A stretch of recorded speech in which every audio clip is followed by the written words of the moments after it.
How are you doing, everybody? Jonathan here, and in this video I'm going to go over the 10 most essential exercises for mud run workouts. But before I do that, I always want to encourage you to hover over that button right there, as that button is the subscribe button. If you hover over with your mouse, it will drop down a subscribe button that you can click on. It won't interrupt the video, and it will help you to support this channel. And the more you support this channel, the more videos I can make. So really, by subscribing, you're helping yourself.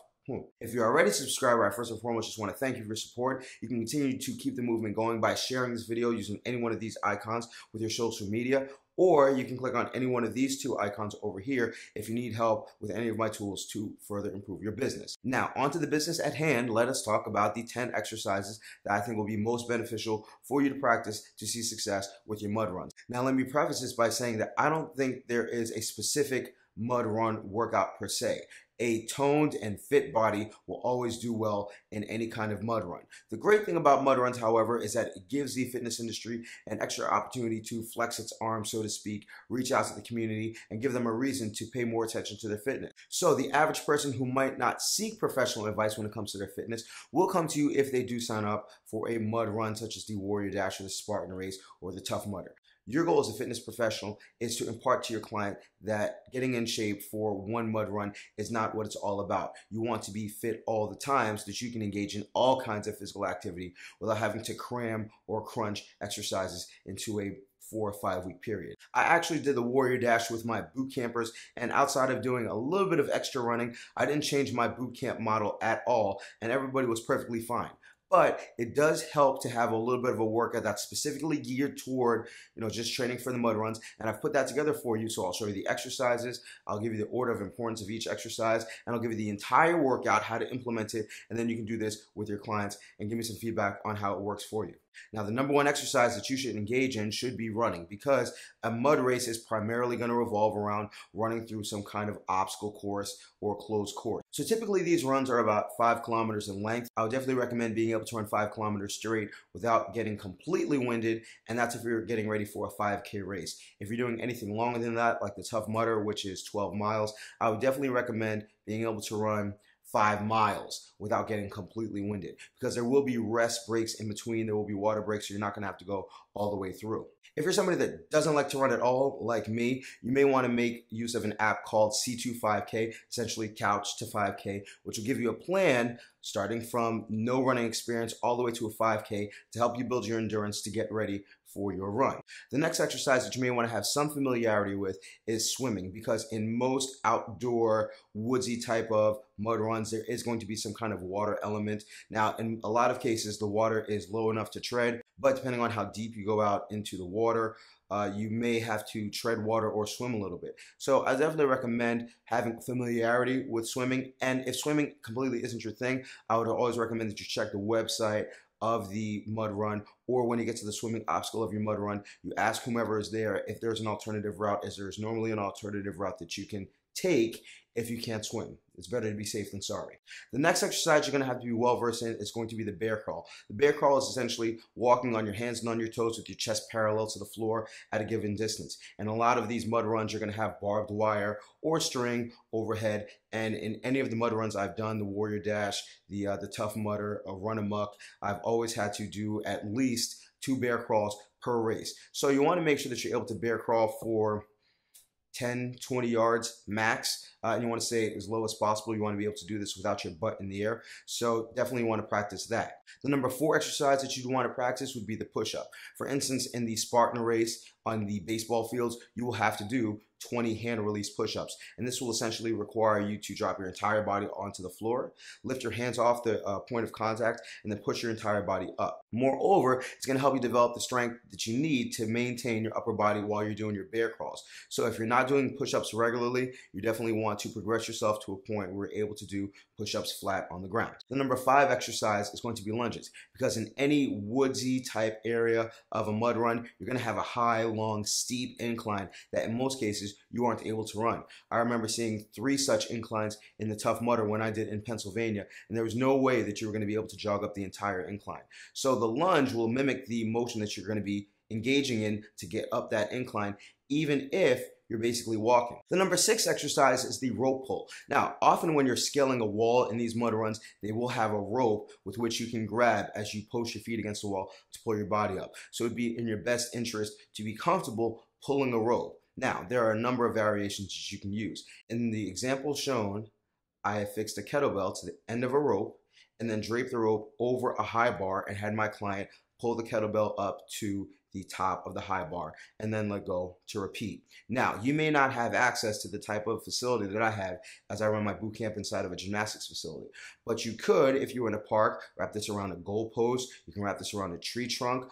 If you do the Spartan race on one of the baseball fields, there will be an obstacle where you have to pull a weight up to an axle that's attached to a rope. So this would be directly related to the Spartan race if you're doing the baseball field version. But in any workout, there's going to be a rope where you can pull your body weight. So you want to get your clients used to pulling a rope. The next exercise is a squat row. And I think the muscles that you use are transferable to any kind of climb, such as the cargo net, because it requires you to use your legs first and then pull with your upper body.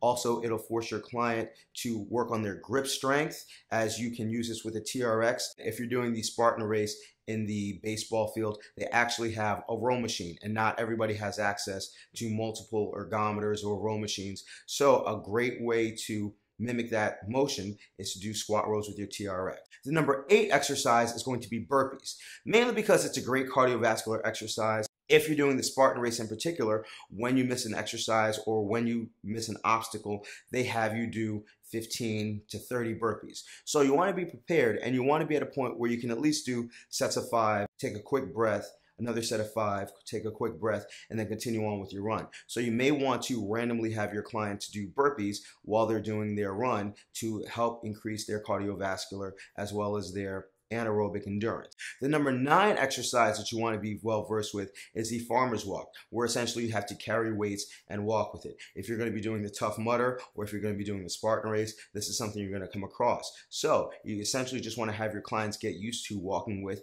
heavy weights in hand. With my clients, I have my women carry 30 pounds in each hand. I have my men carry 50 pounds in each hand for a distance of about 40 feet. Then they proceed to do 3 squats, walk back, and 3 squats for a total of a minute. So this will, again, get your clients used to carrying weight, grip strength, and the back muscles needed to keep their chest up while doing their farmer's walk. Another thing that you want to take note of is teaching your clients how to pick up weights. All right, so you want to make sure that their back isn't rounded, you want to make sure that their neck isn't craning, and you want to make sure that their knees are behind their toes and they're using their legs to pick up weights as opposed to using their back. So it'll give you an opportunity to check on your client's form. Last but not least is the weighted carry, where you're going to have a predetermined amount of weight on your shoulder that you carry around for a predetermined distance. So I have a number of weighted long objects. I have a 30-pound Dynamax ball. I have a 40-pound heavy bag that I use for my boxing days, and I have a 55-pound uppercut bag. My clients have an option to use any of them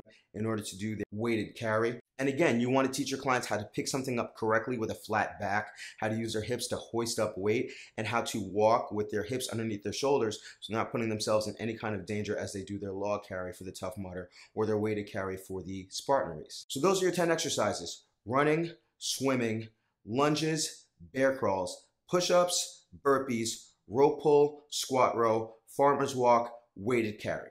I'm going to teach you now how to put these into a workout. So now I'm going to show you how to put this into a workout. You're going to be given 16 exercises that you're going to do 2 rounds of.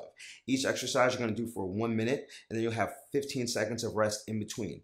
After you complete all 16 exercises, you're going to give your clients a 2-minute break. You're going to proceed the 16 by 2 with a warm-up. You're going to follow the 16 by 2 with a stretch. And your workout is going to go in this order. Your first exercise is going to be push-ups. Your second exercise is going to be squat rows. Your third exercise is going to be high knee. Your fourth exercise is going to be your farmer's walk. Your fifth exercise is going to be your lunges. Your sixth exercise is going to be your weighted carry. Your seventh exercise is going to be your bear crawl. Your eighth exercise is going to be body weight squats. Your ninth exercise is going to be jumping pull-ups. Or if you don't have access to that, you can do a lat pull. Your 10th exercise is going to be a rope pull, either affixed to an axis like a high bar or on the ground. Your 11th exercise is going to be burpees. Your 12th exercise is going to be a body weight pull-up using a rope. Again, if you don't have access to this, you can do dumbbell rows. Your 13th exercise is going to be ball slams with a slam ball. Your 14th exercise is going to be jackknives. Your 15th exercise is going to be hip rotation. And your 16th exercise is going to be planks. Now, this is a very small piece of my overall boot camp program. All right, and essentially I just put this all together and I decided to give you this all for free. Now, if you're looking for an entire boot camp course, I have my program online. It's the exact same program that I use to get my boot campers ready for the warrior dashes, for the Spartan races, for the tough mudders. The only thing that's not included in that is running, and that's something that you can do on your own with your client, or you can encourage them to get the C25K mobile application to track their running progress. So if you need help structuring group programs to get people in shape for Tough Mudder or for your mud races, I definitely recommend that you go over to udemy.com, click on the link that's flashing right now, and with that you'll be able to run an 8-week program with more than just a 16x2. I have different workout structures including Tabata, 4x3s, and time-based CrossFit style workout. So make use of the tools that I put together in this video, make use of the course, and I know you're going to see a lot of success. So that's about it. That's all I have for you today. I hope you found this video helpful. Remember, if you want to support the channel, number 1, subscribe using that button right there. Number 2, if you're already subscribed, first of all, thank you. Share this video using these share buttons.